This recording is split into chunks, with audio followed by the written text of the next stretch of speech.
అందరికీ వందనాలండి. ప్రార్థన చేసుకుందాం. ప్రార్థన చేసుకుని ప్రార్థన ద్వారా ఈ యొక్క ఆరాధన ప్రారంభించుకుందాం. ప్రార్థన చేసుకుందాం. పరిశుద్ధుడైన తండ్రి, ప్రేమ నమ్మకము కలిగిన దేవ, కృప కలిగిన తండ్రి, మీకు వందనాలు, కృతజ్ఞతలు తండ్రి. ఇదిగో ప్రభా, ఈ సమయంలో నాయన మిమ్మల్ని ఆరాధించడానికి, కనపరచడానికి దేవా, ఈ సమయాన్ని మీరు మాకు అనుగ్రహించినందుకు మీకు వందనాలు చెల్లిస్తున్నాం నాయన. ఈ దినం చూడాలనుకుని ఎంతోమంది అనుకున్నా కానీ లోకం విడిచి వెళ్ళిపోయారు ప్రభా. కానీ మమ్మల్ని ఇంకా ఈ భూమి మీద సజీవులుగా ఉంచావంటే ఇది నీ కృప తండ్రి నాయన. నీవు ఇచ్చిన ప్రభా, ఈ కృపను బట్టి, ఆయుష్ని బట్టి, ఆరోగ్యాన్ని బట్టి మేము స్తుతిస్తూ ఉన్నాం దేవా, నీకు వందనాలు.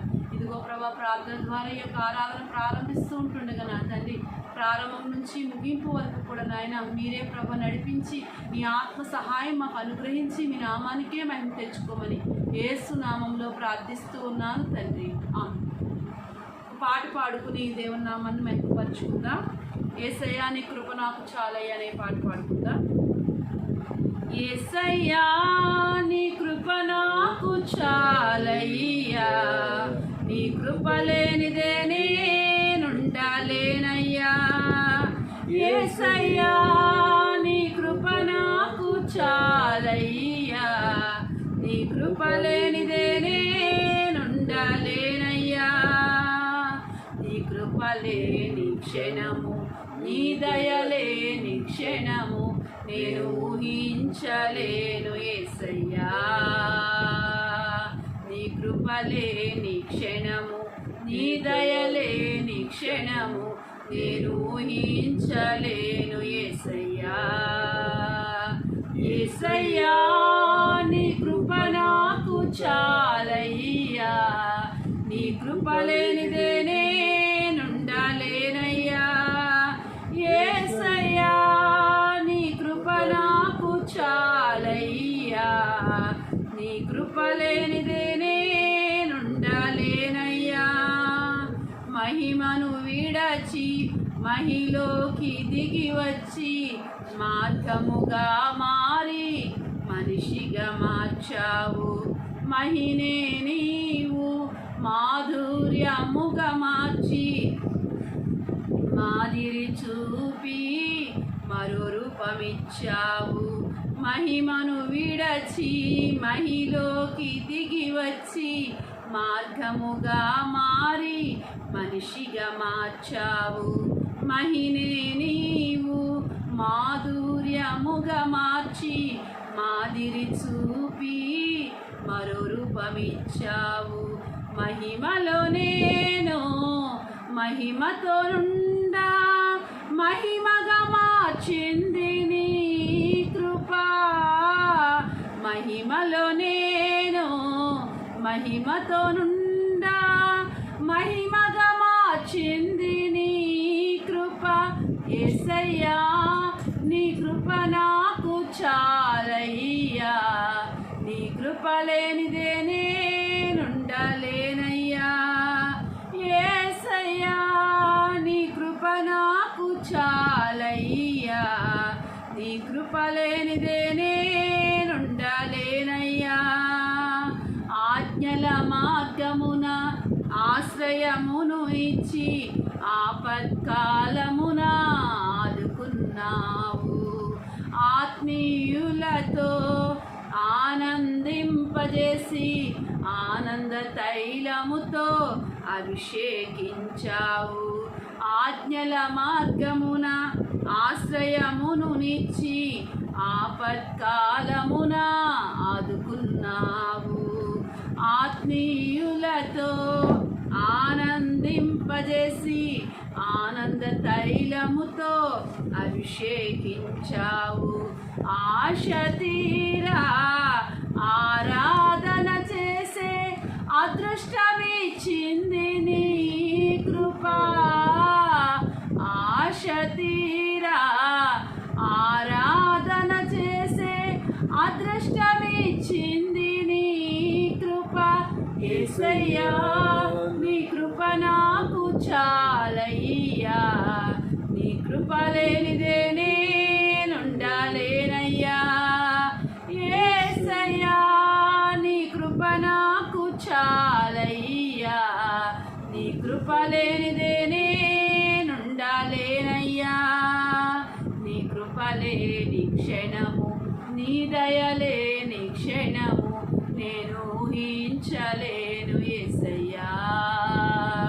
నీ కృప లేని క్షణము, నీ దయ లేని క్షణము నేను ఊహించలేను యేసయ్యా.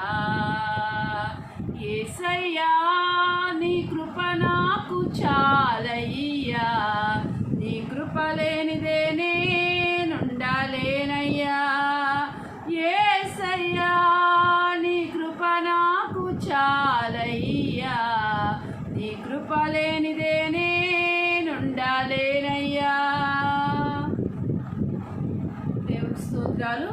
దేవుని యొక్క వాక్యాన్ని కొద్ది నిమిషాలు ధ్యానం చేసుకుందాం. ఎఫెసీయులకు రాసిన పత్రిక 4వ అధ్యాయము 15వ వచనాన్ని చదువుకుందామండి. ఎఫెసీయులకు రాసిన పత్రిక 4వ అధ్యాయము 15వ వచనాన్ని చదువుకుందాం.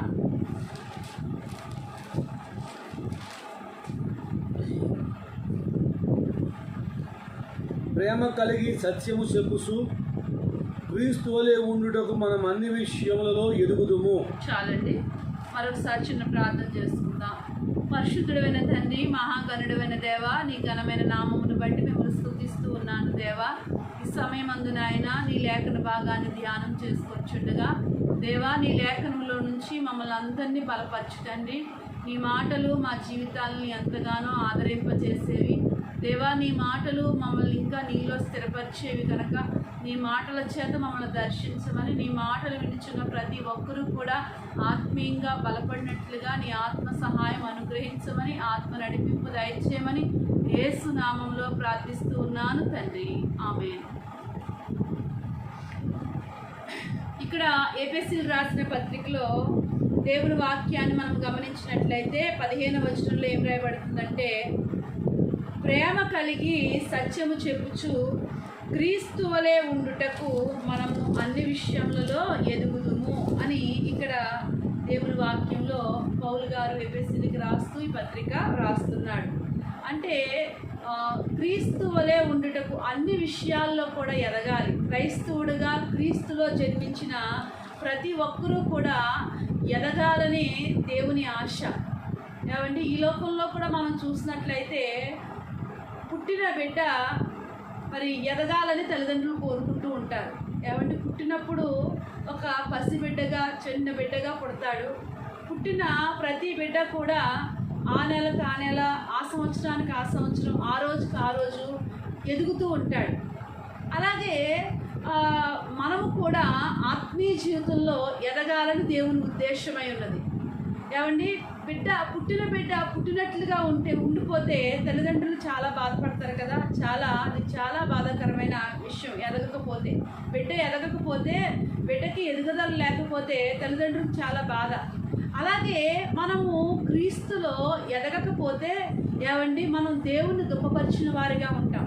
కాబట్టి మనము ఆత్మీయ జీవితంలో అన్ని విషయాల్లో కూడా క్రీస్తు వలె ఉండటం అంటే క్రీస్తుని మాదిరిగా తీసుకుని మనం ఎదిగేవారిగా ఉండాలి. ఈ రోజున మరి రక్షించబడి ఎన్ని సంవత్సరాలు అయింది అంటే, ఇదిగో 10 సంవత్సరాలు అయిందండి, లేకపోతే 5 సంవత్సరాలు అయిందండి, లేకపోతే 20 సంవత్సరాలు అయిందండి అని సంవత్సరాలు దాటిపోతున్నాయి. కానీ ఆత్మీయ జీవితంలో ఏమాత్రం కూడా ఎదుగుదల అనేది లేదు. నిజంగా ఎదిగిన వ్యక్తి ఎలా ఉంటాడు? పరిశుద్ధ గ్రంథంలో ఎదిగిన వారు ఎలా ఉంటారో మరి ఒక ఆయన్ని ఉదాహరణ తీసుకుని కొన్ని మాటలు మనము ధ్యానం చేసుకుందాం. ఇశ్రాయేల్ ప్రజల గురించి మన అందరికీ తెలుసు కదా.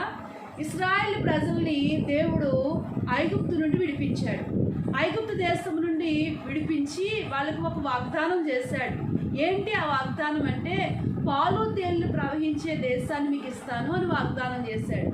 వాగ్దానం చేసిన దేవుడు నమ్మదగినవాడు గనక మరి ఆ వాగ్దానాన్ని వారు చేతపట్టుకుని వారు ప్రయాణమై మరి ఐగుప్తు దేశం నుండి అరణ్యము గుండా వాళ్ళ యాత్ర కొనసాగిస్తూ ఉంటుండగా ఇంకా దేవుడు ఇస్తానన్న ఆ కనాను దేశానికి దగ్గరగా వచ్చారు. ఇప్పుడు ఆ కనాను దేశానికి దగ్గరగా వచ్చినప్పుడు మోషే ఏం చేశాడంటే, ఇదిగో మీరు మరి ఆ కనాను దేశం ముందుగా ఒక 12 మంది, ఎందుకంటే ఇశ్రాయేల్ గోత్రాలు 12 గోత్రాలు కాబట్టి ఆ గోత్రాల్లో 12 మందిని గోత్రకర్తలుగా ఏర్పరిచాడు. కాబట్టి ఆ గోత్రకర్తలుగా ఉన్నట్టు ఈ 12 మందిని కూడా దేవుడు అన్నాడు కదా, ఇదిగో మీరు మొట్టమొదటగా వెళ్ళి ఆ కనాను దేశాన్ని వేగి చూసిరండి అని 12 మందిని పంపాడు. 12 మందిని పంపినప్పుడు ఈ 12 మంది వెళ్ళారు. ఏమండి, ఈ 12 మంది వెళ్ళి అందులో 10 మంది చాలా ఇశ్రాయేల్ ప్రజల దగ్గరికి వచ్చి చాలా కలవరపరిచే మాటలు మాట్లాడుతున్నారు, చాలా కలవరపరుస్తూ ఉన్నారు.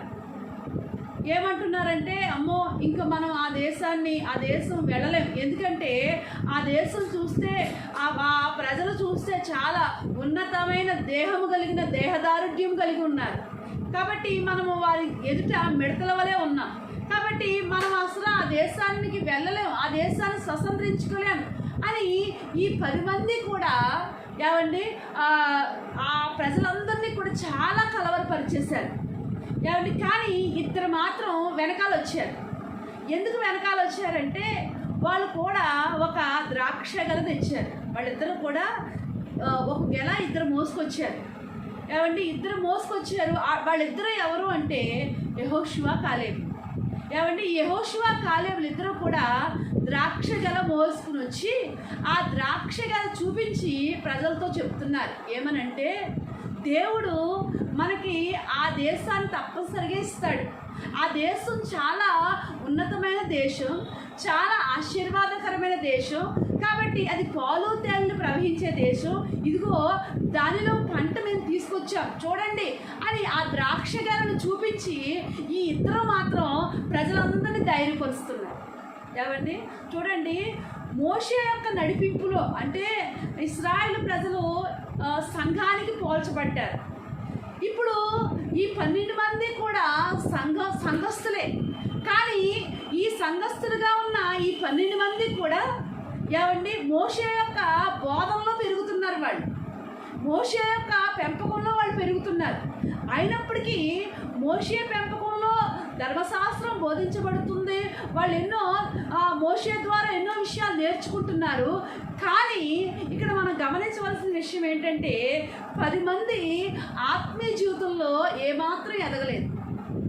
అందులో 2 మాత్రమే ఎదిగారు. అందులో యెహోషువ, కాలేబు. అయితే ఈ ఎదిగిన వారు ఎలాగున్నారు అంటే, ఎదిగిన వారు అందులో కాలేబుని తీసుకుందాం. ఏమండి, కాలేబు జీవితాన్ని మనం చూసినట్లయితే ఎదిగిన కాలేబు జీవితం, ఆత్మీయ జీవితంలో ఎదిగిన వాడు ఎలా ఉంటాడో కాలేబు అక్కడ మాదిరిగా ఉన్నాడు. అంటే ఇక్కడ కాలేబు ఏం మాదిరి ఇస్తున్నాడు అంటే, మొట్టమొదటిగా ధైర్యపరుస్తున్నాడు. ప్రజల్ని అక్కడ ధైర్యపరుస్తున్నాడు. ప్రజలందరూ చాలా కలవరంతో ఉన్నారు, చాలా ఏడుస్తూ ఉన్నారు. మనం ఆ దేశం వెళితే వాళ్ళ ముందు చచ్చిపోతాం అనే ఆ భయంతో ఉన్నారు. కాబట్టి కలవరంతో ఉన్న ప్రజల్ని కాలేబు ఏం చేస్తున్నాడంటే ధైర్యపరుస్తున్నాడు. ఏమండి, నిజంగా మనం ఆత్మీయ జీవితంలో ఎదిగిన అనుభవంలో ఉంటే మనం ఏం చేస్తామంటే ఇతరుల్ని మనం ధైర్యంగా ఉంటాం, ఇతరులను ధైర్యపరిచేవారిగా ఉంటాం. ఏమండి, మనము మరి ఎదిగిన అనుభవానికి ఇది ఒక సూచన. మనం ధైర్యంగా ఉంటాం, ఇతరుల్ని ధైర్యపరుస్తూ ఉంటాం. మరి నీవు ఇతరులను ధైర్యపరుస్తున్నావా? ఎవరైనా నీ ఎదుటికి వచ్చి లేకపోతే నీతో వాళ్ళ కష్టం పంచుకున్నప్పుడు, వారి బాధలు పంచుకున్నప్పుడు, వారి పరిస్థితులను నీతో చెప్పుకున్నప్పుడు నీవు వాళ్ళని ఇంకా బలహీనపరుస్తున్నావా, బలపరుస్తున్నావా? ఏమండి, చాలామంది బలహీనపరుస్తూ ఉంటారు. చాలామంది మరి వాళ్ళు ఇంకా కలవరతకు గురి చేస్తూ ఉంటారు. కానీ దేవుని బిడ్డలుగా మనం ఎప్పుడూ కూడా ఇతరుల్ని మరి బలపరిచేవారిగా ఉండాలి, ధైర్యపరిచేవారిగా ఉండాలి. ఏం పర్లేదమ్మా, దేవుడు ఉన్నాడు, ఎలాంటి పరిస్థితులు అయినప్పటికీ కూడా దేవుడిని విడిచిపెట్టడు అని మనము ధైర్యపరిచి, చూడండి, ప్రజల్ని ధైర్యపరిచి కణాలు నడిపించడానికి వాళ్ళు పురుగొల్పుతూ ఉన్నాడు. అలాగే మనం కూడా పరలోక రాజ్యానికి వెళ్ళడానికి మనము ఇతరుల్ని పురుగొల్పేవారిగా ఉండాలి. పరలోక రాజ్యానికి వెళ్ళడానికి ఇతరుల్ని ధైర్యపరిచేవారిగా ఉండాలి. ఈ లోకంలో ఎలాంటి పరిస్థితులు అయినప్పటికీ కూడా దేవుడు తప్పనిసరిగా వాటన్నిటిలో కూడా తోడై ఉన్నాడు అనే ఆ ధైర్యం నీవు కలిగి ఉండాలి. నీవు ఇతరులకు అలాంటి ధైర్యాన్ని, అలాంటి చేయూతను ఇచ్చేవారిగా ఉండాలి. ఇది ఎవరు చేయగలరు?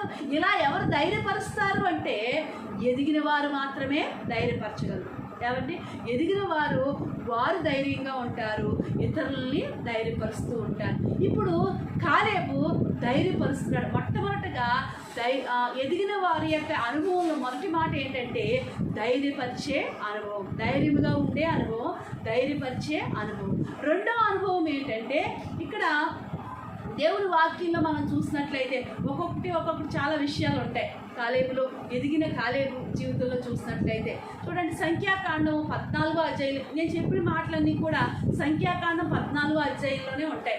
14వ అధ్యాయం 1వ వచనంలో చదవండి. 14వ అధ్యాయం సంఖ్యాకాండం 14. అప్పుడు ఆ సర్వ సమాజం ఎలుగెత్తి కేకలు వేసెను, ప్రజలు ఆ రాత్రి ఎలుగెత్తి ఏడ్చిరి. మరియు ఇశ్రాయేలు అందరూ మోషే అహరోనుల పైన సనుగుకొనిరి. ఆ సర్వ సమాజము, అయ్యో, ఐగుప్తులో మేమేలా సావలేదు, ఈ అరణ్యమందు మేమేలా సావలేదు, మేము కత్తివాత పడినట్లు యెహోవా మమ్మను ఈ దేశంలోనికి ఎలా తీసుకుని వచ్చెను, మా భార్యలు మా పిల్లలు కొల్లపోవుదురు, తిరిగి ఐగుప్తుకు వెళ్ళుటకు మాకు మేలు కదా అని వారితో అనిరి. వారు మనము నాయకుని ఒకరు నియమించుకుని ఐగుప్తునకు తిరిగి వెళ్ళుదామని ఒకరితో ఒకరు చెప్పుకొనగా, వాళ్ళందరూ ఏం చెప్పుకుంటున్నారంటే మనం ఐగుప్తుకి వెళ్ళిపోదాం, ఇంకా ఇక్కడ మనం వెళ్ళలేం, కనాను వెళ్ళలేం అని చాలా అధైర్యంతో ఉన్నారు. ఇలాంటి అధైర్యంతో ఉన్న వాళ్ళందరికీ కూడా కింద విషయాలు చదవండి. ఇంకా వారు మనము నాయకుని ఒకరు నియమించుకుని ఐగుప్తుకు తిరిగి వెళుదామని ఒకరితో ఒకరు చెప్పుకొనగా, మోషే అహరోనులు ఇశ్రాయేలుల సర్వ సమాజ సంఘం ఎదుట సాగిలపడిరి.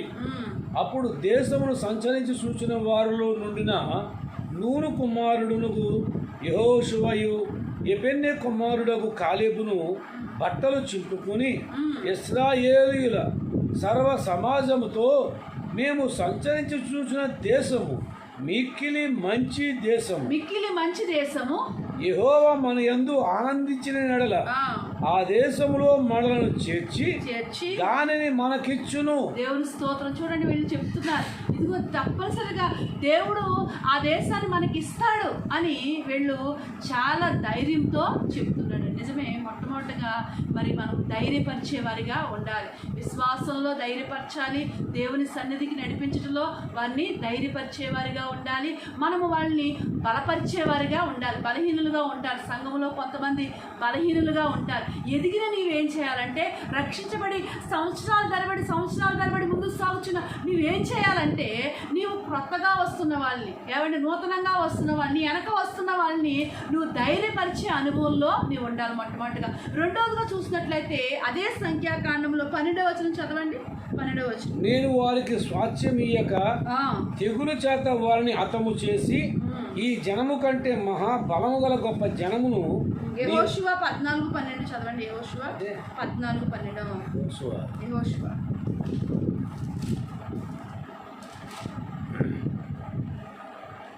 కాబట్టి ఆ దినమున యెహోవా చలివిచ్చిన ఈ కొండ ప్రదేశమును నాకు దయచేయము. కొండ ప్రదేశం చూడండి, ఇక్కడ రెండో అనుభవం ఏంటంటే, ఎదిగిన వారిలో ఉన్న రెండో అనుభవం ఏంటంటే, కాలేబు ఏం చేస్తున్నాడంటే యెహోషువ స్వాస్థ్యాన్ని పంచిపెడుతున్నాడు. స్వాస్థ్యాన్ని పంచిపెడుతున్నప్పుడు కాలేబు వచ్చి ఏమంటాడంటే, కొండ ప్రాంతం నాకు ఇవ్వండి అంటున్నాడు. కొండ ప్రాంతం కోరుకుంటున్నాడు. నిజంగా స్వాస్థ్యం కోరుకోవాలంటే ఏం కోరుకోవాలి అంటే, చక్కగా పంటలు పండే ప్రాంతం, లేకపోతే పంటలు సమృద్ధిగా నీళ్లు పారే ప్రాంతాన్ని కోరుకోవాలి కదా. కానీ ఈ కాలేబు అలా కోరుకోవట్లేదు. ఏం కోరుకుంటున్నాడంటే, కొండ ప్రాంతాన్ని కోరుకుంటాడు. అంటే రెండోదిగా ఏంటంటే, ఈ కాలేబులో ప్రయాసపడే మనస్తత్వం కలిగిన వాడు. ఏమండి, నిజంగా ఆ కొండ ప్రాంతం కాలేబు కోరుకున్నట్లుగానే యెహోషువ అక్కడ కొండ ప్రాంతాన్ని కాలేబుకి ఇచ్చాడు. అయితే ఇప్పుడు కాలేబు ఏం చేశాడంటే ఆ కొండ ప్రాంతం అంతటినీ కూడా ప్రయాసపడి దాన్ని ఒక పట్టణముగా మార్చేశాడు. ఆ పట్టణానికి ఒక పేరు పెట్టాడు. ఆ పట్టణానికి ఏం పేరు పెట్టాడు అంటే దేవుని వాక్యంలో మనం చూసినట్లయితే ఆ పట్టణం పేరు ఏంటంటే హెబ్రోను. దేవుని స్తోత్రం. ఏమండి, ఏం పేరు పెట్టాడంటే హెబ్రోను అని పేరు పెట్టాడు. ఒకప్పుడు మరి అది ఏ ప్రాంతంగా ఉందంటే కొండ ప్రాంతం. కొండలంటే ఎత్తుగా మరి గోతులు గొప్పులుగా ఎత్తు పల్లాలుగా ఉండేది కొండ అంటే. కానీ ఆ కొండ ప్రాంతం అంతటినీ కూడా చక్కని ఒక పట్టణముగా మార్చేశాడండి. ఒక అందమైన హెబ్రోనుగా మార్చేశాడు. నిజమే, అది ఎలా మార్చగలిగాడు అంటే హెబ్రోను అనగా దేవునితో సహవాసము. హెబ్రోను అనగా సహవాసం అనే అర్థం. ఏమండి, హెబ్రోను అనగా సహవాసం అంటే దేవునితో సహవాసం చేస్తూ ప్రయాసపడే అనుభవం కలిగిన వాడిగా ఉన్నాడు. ఈ హెబ్రోను ఒకసారి దేవుడు ఏం చేశాడంటే ఆశ్రయపురాలు ఏర్పాటు చేశాడు. అంటే ఆ దినాల్లో ఎవరైనా ఒకవేళ అకస్మాత్తుగా పొరపాటు జరిగి ఎదుటివారు చనిపోయారు అనుకోండి, చావుకు మళ్ళా దెబ్బకు దెబ్బ ఆ దెబ్బ తగలకుండానే ఎవరైతే ఆశ్రయపురంలోకి పారిపోతారో వాళ్ళకి రక్షణ కలుగుతుందని ఆ రోజున మరి యెహోషువ కాలంలో ఆశ్రయపురాల్ని దేవుడు ఏర్పాటు చేశాడు. ఆ ఆశ్రయపురాలు మొత్తం 6 ఆశ్రయపురాలు. అందులో ఒకటి ఏంటంటే దేవుడు అన్నాడు కదా, హెబ్రోను నాకు కావాలన్నాడు. హెబ్రోను నా కొరకు అది ఒక ఆశ్రయపురముగా ఉండాలని హెబ్రోను కోరుకున్నాడు. ఏమండి, అయితే హెబ్రోను కోరుకోగానే కాలేబు అయ్యో నేను ఇంత కష్టపడ్డాను, నేను ఇంత కష్టపడి ఇంత అందంగా మలుచుకున్న ఈ హెబ్రోనుకు దేవుడికి ఇచ్చేయాలా అని ఏమాత్రం బాధపడలేదు. కానీ దేవుడు కోరుకోవడమే తడువు. దేవుడికి ఇవ్వడం కంటే ఇంక నాకు అదృష్టం ఏముంది అనుకున్నాడు. ఏమండి, ఆ హెబ్రోన్ని దేవునికి ఆశ్రయపురంగా అంటే దేవుడు కావాలని కోరుకున్నాడు. ఆ విధంగానే ఆశ్రయపురంగా కాలేబు దేవుడికి ఇచ్చాడు. నిజమేనండి. అంటే కాలేబులో ఏముందంటే ప్రయాసపడే మనస్తత్వమే కాకుండా సమర్పణ జీవితం కలిగిన వాడిగా ఉన్నాడు. నిజమేనండి. దేవుని బిడ్డలకు ఎదిగిన అనుభవంలో ఎవరైతే ఉంటారో వారు దేవుని కొరకు ప్రయాసపడేవారుగా ఉంటారు. సమర్పణతో కూడిన ప్రయాస వారు కలిగిన వారిగా ఉంటారు. మరి దేవుని కొరకు నువ్వు ఏదైనా ప్రయాసపడుతున్నావా? దేవుని కొరకు ఏ పనైనా చేయడానికి నువ్వు ఇష్టపడుతున్నావా? చాలామంది ఏమనుకుంటారంటే దేవుని కొరకు చేస్తే మనకేం కలిసి వస్తుందిలే అనుకుంటూ ఉంటారు. కానీ ఎదిగిన వారు ఎప్పుడూ కూడా ఎదిగిన అనుభవంలో నువ్వు ఉంటే దేవుని కొరకు నేను ఏం పని చేయాలా, నాకు చేయడానికి ఏ పని దొరుకుతుందా అని నువ్వు ఎదురు చూస్తూ ఉంటావు. దేవుని కొరకు అయ్యో నేను ఏ పని చేయాలని కనిపెడుతూ ఉంటావు. ఏమండి, దేవుని కొరకు పని చేసిన వానికి జీతం ఉంది. ప్రకటన గ్రంథంలో అంటాడు కదా, వాని పనిని బట్టి అంట జీతం ఇవ్వడానికి ఆయన త్వరగా రాబోతున్నాడంట. 22వ అధ్యాయంలో ప్రకటన గ్రంథంలో రాయబడి ఉంటుంది. కాబట్టి దేవుని బిడ్డలుగా ఈ లోకంలో ప్రతి ఒక్కరూ కూడా దేవుని కొరకు ప్రయాసపడేవారిగా ఉండాలి.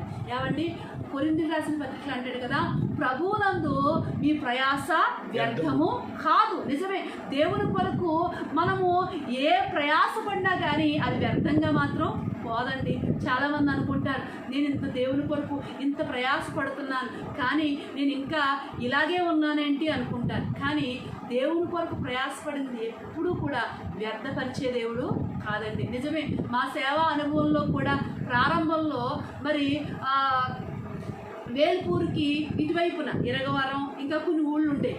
అక్కడ సువార్త ప్రకటించడానికి వెళ్ళేవాళ్ళం.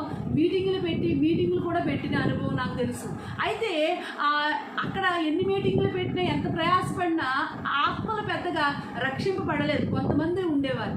కానీ అంతకన్నా తక్కువ ప్రయాస మరి ఇటువైపు పిప్ర వైపు కేశవరం అలాగే తాళ్ళపాలెం జల్లి కాకినాడ అటు సైడు మరి సువార్త ప్రకటించిన దానికంటే ఎక్కువ ఆత్మల దేవుడు సువార్త ప్రకటించాం, కానీ సువార్త ఎంతగా ప్రయాసపడ్డాం అంతకు రెట్టింపు ఆత్మల దేవుడు ఇచ్చాడు. ఎందుకంటే నిజమే, మనం చాలాసార్లు అనుకుంటాం, అయ్యో ఇంత ప్రయాసపడుతున్నాను కానీ ఇక్కడ ఏ కార్యం జరగట్లేదని అనుకుంటాం.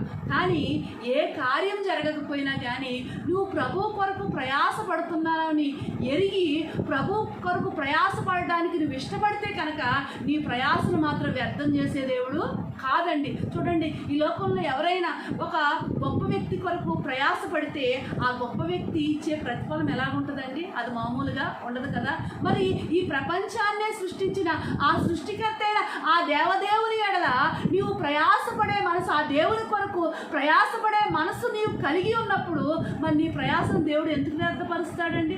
ఎప్పుడూ కూడా మన ప్రయాసం, దేవుని కొరకు పడిన ప్రయాస ఎప్పటికీ కూడా వ్యర్థము కాదని మనం ఎరిగిన వారిగా ఉండాలి. ఇది ఎరిగిన వారు తప్పనిసరిగా ప్రభు కొరకు ప్రయాసపడతారు. ఒకవేళ ఇంతవరకు కూడా ప్రభు కొరకు నువ్వు ప్రయాస పడలేదేమో, ఏ ప్రయాస కూడా పడని అనుభవంలో ఉన్నావేమో, ఇప్పటికే నీ వయసు పెరిగిపోయి ఉంటుంది. ఇప్పటికైనా ఒకవేళ దేవుణ్ణి అడుగు, నాయన నీ కొరకు నేను ఏ పని చేయను. ఎందుకంటే నువ్వు ఏదో ఒక రోజు ఈ లోకాన్ని విడిచిపెట్టేస్తావు. విడిచిపెట్టిన తర్వాత నీవు ఇక్కడ ప్రయాసపడిన దానికి అక్కడ జీతం నీవు అందుకోవాలి. ఏమండి, ఇక్కడ నీవు ప్రభు కొరకు ఎంతైతే ప్రయాసపడతావో నువ్వు వెళ్ళిపోయిన తర్వాత గొప్ప జీతాన్ని దేవుడు నీకు అనుగ్రహిస్తూ ఉంటాడు. ఆ జీతం నీకు ఇవ్వాలి అంటే ఈ లోకంలో ప్రభు కొరకు ప్రయాసపడే ఆ మనస్తత్వం నువ్వు కలిగి ఉండాలి. ప్రభు కొరకు ప్రయాసపడడం అంటే ఏంటి అంటే ఒకరికి సువార్త చెప్పడం, అది కూడా ప్రభు కొరకు ప్రయాసపడమే.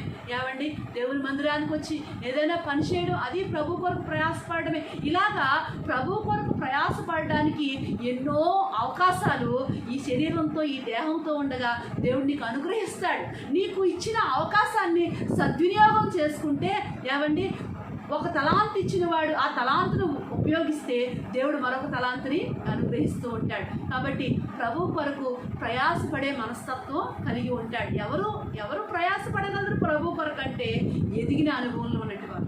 ఎదగని వాడు ఎప్పుడూ కూడా ప్రభు కొరకు ప్రయాస పడలేడు. ఒకవేళ ప్రభు కొరకు ప్రయాస పడదామని అనుకున్నా కానీ వాడు ఏంటంటే లాభాపేక్ష కోరుతూ ఉంటాడు. నేను ఈ పని చేస్తున్నాను, నాకు ఏమిస్తారు అన్నట్లుగా లాభాపేక్ష కోరుతూ ఉంటాడు. కానీ ఎదిగిన వాడు ఏమనుకుంటాడంటే, ఇది నేను ప్రభు కొరకు చేస్తున్నాను, ప్రభు నాకు జీతం ఇస్తాడు, ప్రభు పని కాబట్టి ప్రభువే నాకు ప్రతిఫలం ఇస్తాడు అని ప్రభు వైపు చూస్తూ ఉంటాడు. ఎదగని వాడు ఏంటంటే మనుషుల వైపు చూస్తూ ఉంటాడు. ఇక్కడ కాలేబు ప్రయాసపడే మనస్తత్వం కలిగిన వాడు, సమర్పణా జీవితం కలిగిన వాడు. ఏమంటే తనకంటూ ప్రయాసపడి సంపాదించుకున్నది దేవుడు అడిగాడు, నాకు కావాలన్నాడు, దేవుడికి ఇచ్చేసాడు. దేవుని స్తోత్రం. అలాగే మన జీవితాల్లో కూడా ఎదిగిన అనుభవంలో ఉన్నప్పుడు దేవుని కొరకు అలాంటి సమర్పణ. ఈ రోజున దేవుడు ఏం కోరుకుంటున్నాడంటే నీ ఆస్తిపాస్తులు, వెండి బంగారాలు ఇవి కాదు ముఖ్యం, నిన్ను కోరుకుంటున్నాడు.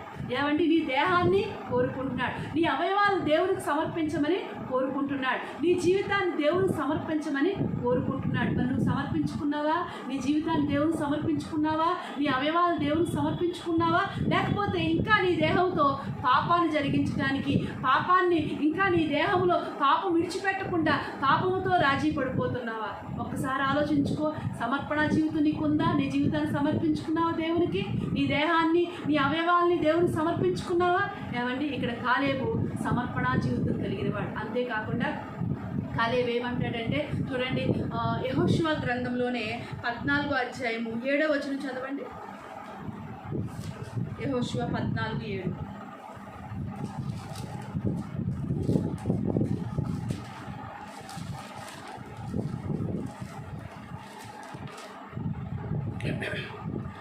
దేశమును ఏగు చూసుటకు యెహోవా సేవకుడైన మోషే కాదేశు బర్నేయాలో నుండి నన్ను పంపినప్పుడు నేను 40 ఏండ్ల వాడను, ఎవరికి భయపడక నేను చూచినట్టే అతనికి వర్తమానము తెచ్చి తిని. దేవుని స్తోత్రం. హల్లెలూయా. అంటే ఈయన యథార్థత కలిగిన వాడు. ఏమండి యథార్థత. ఆయన మాటలో ఏముందంటే యథార్థత. ఇక్కడ ఏమంటాడంటే నేను 40 ఏళ్ళప్పుడు ఎటువంటి యథార్థత కలిగి ఉన్నానో ఇప్పుడు నాకు 80 ఏళ్ళు వచ్చాయి, అదే యథార్థతను కలిగి ఉన్నాను అంటాడు. దేవుని స్తోత్రం.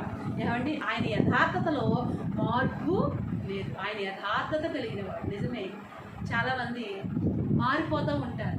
ఏమండి స్థితి పెరిగిన తర్వాత ఒక రకంగా, లేకపోతే లేని స్థితిలో ఉండగా ఒక రకంగా. చాలామంది ప్రారంభంలో లేకపోతే మరి కొంచెం లేని స్థితిలో ఉండగా చాలా యథార్థత కలిగి ఉంటారు. కానీ కొంచెం స్థితి పెరిగిన తర్వాత వాళ్ళు యథార్థతలో మరి ఓడిపోతూ ఉంటారు, యథార్థతను కోల్పోతూ ఉంటారు. కానీ దేవుని బిడ్డలు ఎప్పుడూ కూడా యథార్థత అనేది మనం కలిగిన వారి ఉంటారు. మన మాటలో కానీ, లేకపోతే మన ప్రవర్తనలో కానీ, మన జీవితంలో కానీ యథార్థత అనేది చాలా ప్రాముఖ్యం.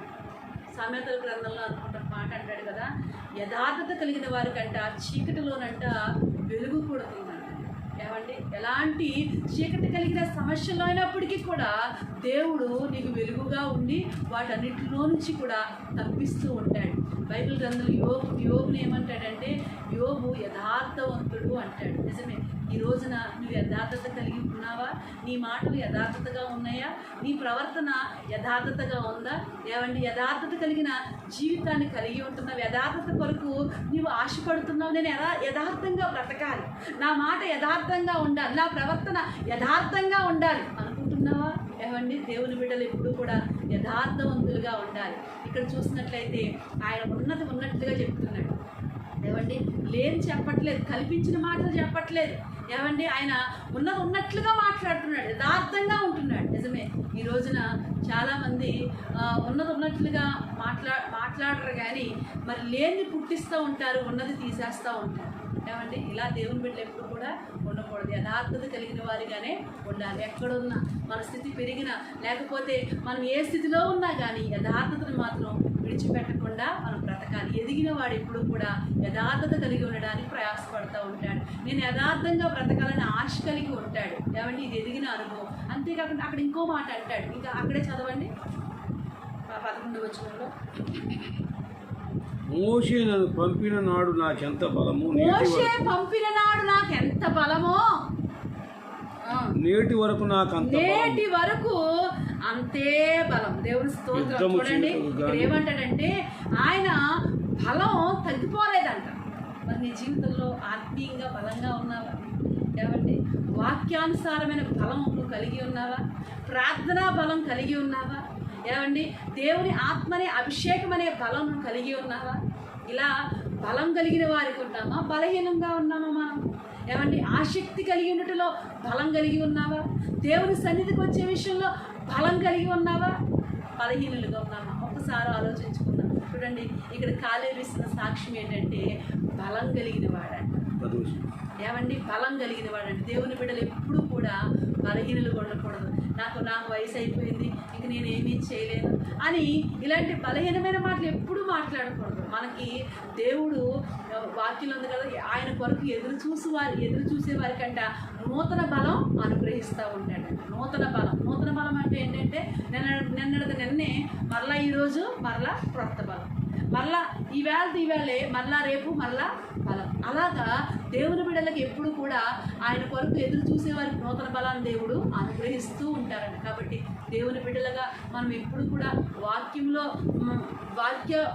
వాక్యము కలిగి ఉండటంలో బలహీనం కాకూడదు, ఆసక్తి విషయంలో బలహీనం కాకూడదు, దేవుని ఆత్మ అభిషేకం విషయంలో బలహీనము కాకూడదు, ఆత్మీయ జీవితంలో బలహీనము కాకూడదు. ఎప్పుడు కూడా మనం బలం కలిగిన వారిగా ఉండాలి. ఇక్కడంట కాలేబుకి బలం తగ్గలేదంట. 80 సంవత్సరాలు వచ్చినా కానీ బలం తగ్గలేదంట. అంతేకాదు ఇక్కడ అంటాడు యుద్ధం చేయడానికి కానీ వచ్చుచూ పోవుచూ ఉండటానికి కూడా నేను బలం కలిగి ఉన్నాను అంటాడు. కాబట్టి దేవుని బిడ్డలుగా మన జీవితాల్లో కూడా యుద్ధాలు, అనేకమైన పోరాటాలు మనకు వస్తూ ఉంటాయి. క్రైస్తవ జీవితం ఒక యుద్ధ రంగం లాంటిది. ఏమండి ఈ యుద్ధ రంగంలో మనం ఆయుధాలు పోగొట్టుకోకుండా ఆయుధాలు కలిగిన వారికి ఆత్మ సంబంధమైన ఆయుధాలు కలిగి మనం యుద్ధంలో గెలుపొందే వారిగా ఉండాలి. పోరాటంలో మనము గెలుపొందేవారిగా ఉండాలి. ఓడిపోయిన వారిగా ఓటమి కలిగిన జీవితంతో మనం ఉండకూడదు. చూడండి, ఇక్కడ కాలేబు యుద్ధం 80 సంవత్సరాలు వచ్చినా కానీ యుద్ధం చేయడానికి కానీ పోవచ్చు ఉండడానికి కూడా నేను అంతే బలం కలిగి ఉన్నాను అంటాడు. కాబట్టి దేవుని బిడ్డలుగా మనం ఎదిగిన అనుభవంలో ఉంటే ఇవన్నీ మనలో ఉంటాయి. ఏమండి, మనం ధైర్యపరిచే వారిగా ఉంటాం. రెండవదిగా ఏమండి ప్రయాసపడేవారిగా ఉంటాం.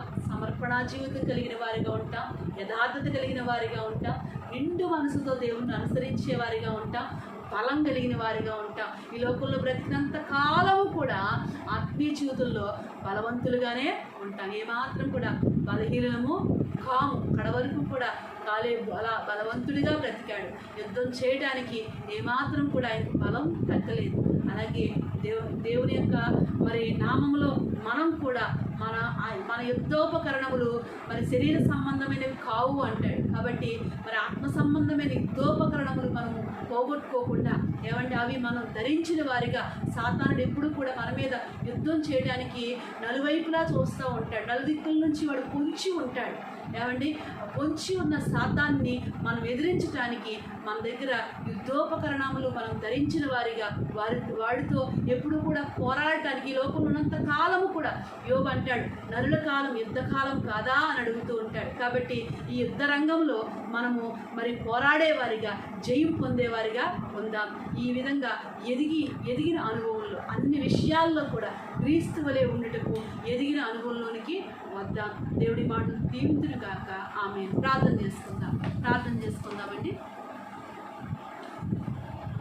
పరిశుద్ధుడైన తండ్రి, నీకు వందనాలు, స్తుతులు, స్తోత్రాలు చెల్లించుకుంటున్నాము నాయన. ఇంతవరకు తండ్రి ఇదిగో నీ వాక్యం ద్వారా మీరు మాతో మాట్లాడినందుకు నీకు వందనాలు చెల్లిస్తున్నాము నాయన. దేవా ఇదిగో ప్రభా, అయా మేము ప్రభా ఎదిగిన వారిగా ఉండాలని ప్రభా నీ వాక్యం ద్వారా మాతో మాట్లాడారు నాయన.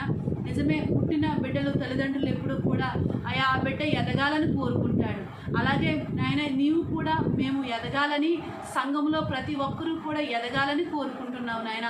అలా ఎదగాలంటే ఎదిగిన అనుభవంలో ఉండటానికి, ఎదిగిన అనుభవంలో ఉన్నారు అనడానికి కాలేబును మా ముందు పెట్టావు నాయన. నిజమే, కాలేబు ప్రభా ఎదిగిన వాడిగా ఉన్నాడు కనుకనే ధైర్యపరిచేవాడిగా ఉన్నాడు, ప్రయాసపడేవాడిగా ఉన్నాడు, సమర్పణ జీవితం కలిగి ఉన్నాడు తండ్రి. ఇదిగో ప్రభా అయా మరి ప్రభు యథార్థత కలిగిన వాడిగా ఉన్నాడు, నిండు మనసుతో నిన్ను అనుసరిస్తూ ఉన్నాడు, బలం కలిగిన వాడిగా ఉన్నాడు, యుద్ధం చేయడానికి అయా ఇదిగో పోరాటంలో నిలబడటానికి దేవానాయన ఇదిగో ప్రభా అయా మరి బలం తగ్గకుండా ఆ పోరాటంలో గొప్ప జయాన్ని పొందేవాడిగా ఉన్నాడు. అలాగే మా జీవితాల్లో కూడా నాయన ఇలాంటి అనుభవాలు కలిగి ఎదిగామో ఎదగలేదో మమ్మల్ని మేము పరీక్షించుకుంటూ నీ వాక్యము ద్వారా దేవా ఇదిగో ఎదిగిన అనుభవంలోకి రావడానికి మమ్మల్ని బలపరుచుకుని మీ నామానికి మహిమ తెచ్చుకోమని, విత్తబడిన వాక్యం వ్యక్తపరచబడకుండా నీ వాక్యం ఫలించే అనుభవం ప్రతి ఒక్కరు హృదయంలో కూడా ఫలించటానికి నీ కృప అనుగ్రహించమని, నీ వాక్యం ఇచ్చిన ప్రతి బిడ్డని మీరు ఆశీర్వదించమని యేసు నామంలో ప్రార్థిస్తూ ఉన్నాను తండ్రి. ఆమేన్. వందనాలండి. క్విజ్ గురించి మరి భాషగా చెప్తారు. Praise lord. దేవుని యొక్క సన్నిధిలో దేవుని చక్కని మాటల ద్వారా మనల్ని ఎంతో ఆదరించాడు కదా. ఎదిగిన అనుభవం, ఎదగలేని వారు ఏమంటే ఎన్నో విషయాలు మనం విన్నాం. ఒక మాట నుంచి నాకు జ్ఞాపకం వస్తుంది ఏంటంటే, ఎదిగిన వాడు ఏమంటాడంటే నేను దేవుడి కొరకు ఏం చేయాలి అని ఆలోచన చేస్తాడు. ఎదగలేని వాడు ఏం చేస్తాడంటే దేవుడు నాకేం చేశాడు అని చూడమంటాడు. అర్థమైందా? ఎదిగిన వాడు ఏం ఆలోచిస్తాడు, కానీ దేవుడి కొరకు ఏం చేయాలి, నేనేం చేయలేకపోతానని అనుకుంటాడు. ఎదగిన వాడు ఏం చేస్తాడంటే దేవుడు నాకు ఏం చేశాడు, ఎన్ని చేసినప్పటికీ కూడా చూడు ఎంత తిన్నా పరగడిపోయి అంటారు చూసారా, అలాంటి అవిశ్వాసంతో మాట్లాడుతూ ఉంటాడు. ఎదిగినవాడు ఆత్మీయ ఆరోగ్యం కలిగి ఉంటాడు, ఎదగినవాడు ఆత్మీయమైన అనారోగ్యంతో ఉంటాడు. కాబట్టి మనము ఎదిగే అనుభవం కలిగిన వాడికి ఉండాలి. ఎదిగినవాడు ఏమండి ఆత్మీయ సంబంధంగా ఆలోచన చేస్తాడు ఉంటాడు, ఎదగినవాడు భౌతిక సంబంధంగా ఆలోచన చేస్తాడు. కాబట్టి మనము ఎదుగువారిగా ఉందాం, ఆత్మీయ సంబంధంగా మరి ఆలోచించేవారుగా ఉందాం. ఎదిగిన వాడు ఏం చేస్తాడంటే, ప్రభు ఇంకా నన్ను గద్దించయ్యా, నాకు బుద్ధి చెప్పయ్యా, ఇంకా నేను ఎలా ఉండాలో నేర్పించయ్యా అంటూ దేవుని సన్నిధిలో ప్రార్థన చేస్తాడు. ఎదగిన వాడు ఏం చేస్తాడంటే, నా గురించే పాస్టర్ గారు బోధించాడు, నా గురించే పాస్టర్ గారు చెప్పారు, నా గురించే అని మరి ఇక తిరుగుబాటు చేసే పరిస్థితులు ఎదగని వాడికి ఉంటుంది. ఎదిగిన వాడు ఎప్పుడు కూడా ఇంకా గద్దిస్తే బాగుండు, ఇంకా దిద్దితే బాగుండు, ఇంకా నా లాభాలు మరి ఇంకా నాకు తెలియపరిస్తే బాగుండు అనుకుంటూ ఉంటాడు. కాబట్టి మనము ఎదిగే అనుభవంలో ఉందాం, ఆత్మీయ స్థితిలో ఎదుగుతాం. మంచిది. మరి దేవుడి మాటలు దీవించుగాక. అలాగే మరి కృషి విషయాలు చూసినప్పుడు 3 మరి ప్రశ్నలు ఇచ్చాను కదా. ఈ 3 ప్రశ్నల్లో మొదటి ప్రశ్న, పౌలు గారు రాసిన పత్రికలు ఎన్ని? ఆ తర్వాత జైల్లో ఉన్నప్పుడు రాసినవి అందుట్లో ఎన్ని? మొత్తం ఎన్ని? జైల్లో రాసిన పత్రికలు ఎన్ని అని చెప్పేసి తెలియపరిచారు. అందరూ కూడా చక్కగా ఆన్సర్ రాశారు. అపోస్తలుడు పౌలు గారు రాసిన పత్రికలన్నీ కూడా ఎన్ని రాశారు అంటే 14 రాశారు. Okay, correct answer. అయితే ఎన్ని పత్రికలు జైల్లో ఉండి రాశాడు అంటే అందులో ఏమండి 4 మాత్రమే రాసినట్లుగా పరిశుద్ధ గ్రంథంలో తెలియపరచబడుతుంది. 4 పత్రికలే రాశాడు. అందులో ఈ 4 ఏమేంటంటే ఎఫెసీ రాసిన పత్రిక, ఫిలిప్పీలు రాసిన పత్రిక, కొలొస్సీయులు రాసిన పత్రిక, ఫిలోమోను రాసిన పత్రిక. ఈ 4 పత్రికలు మాత్రమే ఆయన జైల్లో ఉండి రాసినట్లు మరి తెలియపరచబడుతుంది. ఇలాగా మరి 2 కూడా రాసినప్పుడు ఇదొక ప్రశ్న కాబట్టి చాలామంది రాలిపోయారు. ఓకే, సరే, కొంతమంది ఈ ప్రశ్న చాలామంది కూడా రాశారు. ఈ మొదటి ప్రశ్న రాశారు. అలాగా రెండో ప్రశ్న ఏంటంటే, మొదటి హతసాక్షి ఎవరు, చివరి హతసాక్షి ఎవరు అన్నప్పుడు మొదటి హతసాక్షి స్తెఫెనుని పెట్టేశారు అందరూ. ఎక్కువ మంది మొదటి హతసాక్షి బాప్తిస్మం ఇచ్చే యోహాను కదా, స్తెఫెను కంటే ముందు కదా, కొత్త నిబంధనలో అని చెప్పాను కదా, మరి ఆయన కూడా హతసాక్షి అయిపోయాడు కదా. కాబట్టి బాప్తిస్మం ఇచ్చే యోహాను, అలాగే జెబెదయి కుమారుల కుమారుడైనటి యోహాను, యాకోబు సహోదరుడైన యాహాను సహోదరుడు రాశారు, యోధాను పెట్టారు కొంతమంది. కాదు, యాకోబు సహోదరుడు మరి యాహాను. కాబట్టి మరి ప్రకటన గ్రంథంలో మరి రాసినటి యొక్క భక్తుడు యాహాను భక్తుడు మరి చివరి మరి హతసాక్షిగా మరి ఉంది. తర్వాత మూడవ ప్రశ్న ఏముందంటే, బైబిల్లో మరి ప్రార్థన ఎప్పుడు ప్రారంభించబడింది అన్నప్పుడు ఏనోసు పుట్టినప్పుడు అని అందరూ కూడా రైట్ ఆన్సర్ రాశారు. మూడవ ప్రశ్నలో ఒక పార్ట్. మరి రెండో పార్ట్కి వచ్చినప్పటికీ చివరి ప్రార్థన ఎవరిలోకి మరి 22వ అధ్యాయం ప్రాణం గ్రంథం 20-21 వచనాన్ని చెప్పి చివరి మాటలు పెట్టేశారు. అది ప్రార్థన లేదు అక్కడ. కాబట్టి ప్రాణం గ్రంథం 6వ అధ్యాయం 10వ వచనంలో అది చివరి ప్రార్థనగా మనం తీసుకోవచ్చు. కాబట్టి నాదా అని చెప్పేసి అక్కడ ప్రారంభించబడుతుంది. కాబట్టి ఆ విధంగా మరి రెండో విషయంలో ఒక ప్రశ్నలో రెండో పార్టు రాంగ్ రాశారు. కొంతమంది అది కూడా కరెక్ట్ ఆన్సర్ రాసినట్టు వాళ్ళు ఉన్నారు కూడా. కాబట్టి అయినప్పటికీ కూడా 3 ప్రశ్నలు కరెక్ట్గా రాసినట్టు వాళ్ళు మరి ఈ వారంలో లేరు. ఈ వారంలో ఎవరో కూడా రాయలేకపోయారు. కానీ చాలా ప్రయాసపడ్డారు, చాలా బైబిల్ తిరగేస్తారు. అసలు రాయలేని వాళ్ళకంటే మరి మీరు చాలా బెస్ట్ అనమాట. దీనివల్ల రాయలేదే అనే విసారం వద్దు. కానీ మీరు ఎంతగానో బైబిల్ తిరగేస్తున్నందుకు మీరు ఎంతగానో ఇంకా నేర్చుకోవడానికి మరింతగా అవకాశం ఉంటుంది. కాబట్టి మిమ్మల్ని బట్టి నేను అభినందిస్తున్నాను. దేవుడు ఇంకా మిమ్మల్ని బలపరిచి రాబోయే దినాల్లో ఇంకా మిమ్మల్ని ప్రత్యేకమైన రీతిలో ఆయన వాడుకోవాలని నా ప్రార్థన. ఈ వారం నేను ఇచ్చే ప్రశ్నలు ఏమిటి అంటే 3 ప్రశ్నలు నేను ఇస్తున్నాను. ఆ 3 ప్రశ్నలు ఏంటో చెప్తాను. ఇంకా సులువుగా ఇస్తున్నాను. నేను 3 ప్రశ్నలు ఇంకా సులువుగా ఇచ్చేస్తున్నాను. ఒకటి, మొట్టమొదటి వ్యవసాయకుడు ఎవరు? పేరైతే సరిపోతుంది, ప్రపంచం కూడా అక్కలేదు. పలానా ఆయన పేరు ఎత్తారు. మొట్టమొదటి వ్యవసాయం చేసిన వాడు ఈ భూమి మీద ఎవరు? పేరు ఎత్తే సరిపోతుంది. తర్వాత మొట్టమొదట దేవుడు ఎవరిని ఆశీర్వదించాడు? ఇది రెండో ప్రశ్న. అంటే ఒక్కోటి ఇచ్చాను, ఒక ప్రశ్నలో రెండు ఇచ్చుకోవడం కదా, అలా కాకుండా ఒక్కోటి ఇచ్చాను. ఒక ప్రశ్న దానికి జవాబు ఇస్తే సరిపోతుంది. కాబట్టి మొదటి ప్రశ్న ఏంటి? మొదటి వ్యవసాయకుడు ఎవరు? రెండో ప్రశ్న ఏంటంటే మొట్టమొదట దేవుడు ఎవరిని ఆశీర్వదించాడు? మూడోది కొంచెం క్రిటికల్గా కొంచెం ఆలోచన పెట్టాలి. అదేంటంటే బైబిల్ గ్రంథంలో చంపిన సావని ఇద్దరు వ్యక్తుల గురించి మీరు రాయాలి. చంపారు, సావలేదు. చంపినా కానీ సావలేని ఇద్దరు భక్తులను మీరు ఆ పేర్లు రాస్తే సరిపోతుంది. రిఫరెన్స్లు కూడా అక్కలేదు. అది కూడా గమనించారు. అర్థమైంది. మూడో ప్రశ్న, చంపారు కానీ సావలేదు. చంపిన సావని ఇద్దరు భక్తుల గురించి మీరు పేరు రాయండి, సరిపోదు. మంచిది. దేవుడు మిమ్మల్ని మీ కుటుంబాలని దీవించును గాక. ఇంతవరకు వాక్యం అందించిన తన రాష్ట్రాలను కూడా ఇంకనూ బలపరచును గాక. అలాగనే మరి ఈ యొక్క ఆదివారం బాప్తిస్మ కార్యక్రమం ఉంది. వేలుపూరులో బల్లారాధన ఉంది. కాబట్టి అందరూ కూడా మరి పాలు పొంది ఉన్నారనుకుంటున్నాను. ఇంకా ఆరాధన ముందే మీరు ఒక వాక్యం చూస్తుంటుంటే మరి అందరూ కూడా ప్రార్థన కూడా చేయండి. అలాగే బాప్తిస్మ పొందుతున్నటువంటి వారి నిమిత్తం. కాబట్టి ప్రతి ఒక్కరికి కూడా ప్రభు పేరిట వందనాలు తెలియజేస్తూ ఉన్నాను. దేవుడు మిమ్మల్ని మీ కుటుంబంలో దీవించునుగాక. ఆమేన్.